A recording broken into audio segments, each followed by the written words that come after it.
ആരും പേടിക്കണ്ട, ഞാൻ ലിഫ്റ്റ് കൊടുത്ത് പോയിട്ടില്ല. എന്റെ ആദ്യ രാത്രിയുടെ പാട്ടു കാണിക്കാതെ ഞാൻ എങ്ങോട്ടും പോകുന്നില്ല. അങ്ങനെ ബാംഗ്ലാ സ്ട്രീറ്റിലൂടെ നടന്നപ്പോൾ വെറുതെ ഒന്ന് മേളിലോട്ട് നോക്കിയതേ എനിക്ക് ഓർമ്മയുള്ളൂ. നമ്മുടെ മോഹിനിയാട്ടമൊക്കെ പോലെ തായ്ലൻഡിലെ ഏതോ കലാരൂപമാണ് അവിടെ നടക്കുന്നത്. എന്നാ കയറി ഒന്ന് ചോദിച്ചു കളയാം. ചോദിച്ചപ്പോൾ അവർ പറഞ്ഞു, ഞങ്ങൾ ജീവിക്കാൻ വേണ്ടി നൃത്തം ചെയ്യാൻ സർ. അത് കേട്ടതും എന്റെ മനസ്സലിഞ്ഞു.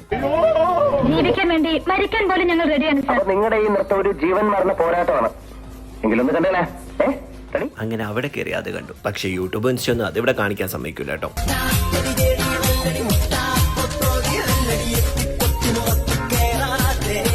നാടൻ കലാരൂപങ്ങൾ അങ്ങനെ പല തരത്തിലുണ്ട് അവിടെ. പല രൂപത്തിലും പല വേഷത്തിലും അങ്ങനെ ഒക്കെ നിങ്ങൾക്ക് അവിടെ കാണാം. അങ്ങനെ അതൊക്കെ കണ്ടുകൊണ്ട് നടന്നപ്പോഴാണ് കണ്ണിന്റെ വിശപ്പ് മാത്രമേ മാറുന്നുള്ളൂ, വയറിന്റെ വിശപ്പ് മാറുന്നില്ലല്ലോ എന്ന് ആലോചിച്ചത്. അങ്ങനെ ഫുഡ് ട്രൈ ചെയ്യാൻ ഇറങ്ങി. തായ്ലൻഡിലെ സീ ഫുഡ് ട്രൈ ചെയ്യാൻ പിള്ളേരെ വിളിച്ചോണ്ട് പോയപ്പം ഞാൻ വിചാരിച്ചു വല്ല മീനൊക്കെ ആയിരിക്കുന്നു. ഇതേതാണ്ട് നീരാളിയും കടൽ തവളയൊക്കെ.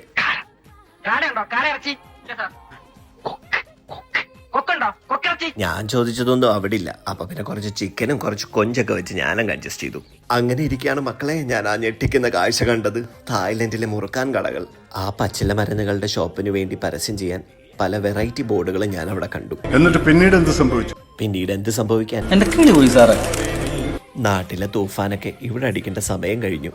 അങ്ങനെ എൻ്റെ ഉള്ള കിളികളെല്ലാം പറന്നുപോയതിനു ശേഷം അതുവഴി നടന്നപ്പോഴാണ് അവിടെ ഒരു പയ്യൻ അവന്റെ അവകാശത്തിന് വേണ്ടി പോരാടാൻ ഏതോ പോസ്റ്ററും പിടിച്ചുകൊണ്ട് നിൽക്കുന്നത് കണ്ടത്. എനിക്ക് പിന്നെ അത് എന്താണെന്നൊന്നും മനസ്സിലായില്ല. നിങ്ങൾക്ക് മനസ്സിലായെങ്കിൽ കമന്റ് ബോക്സിൽ പറയണേ. എനിക്ക് എഴുതാനല്ലേ സാറേ അറിയൂ, വായിക്കാറില്ലല്ലോ.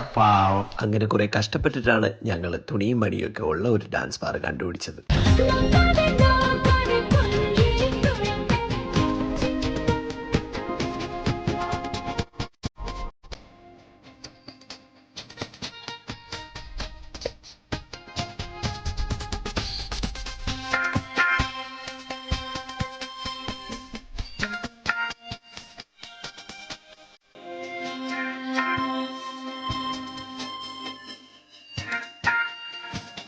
നിനക്കൊക്കെ രണ്ട് പോത്തിനെ മേടിച്ചിട്ട് പാടത്ത് പൂട്ടാൻ പൊക്കൂട മലമങ്കി.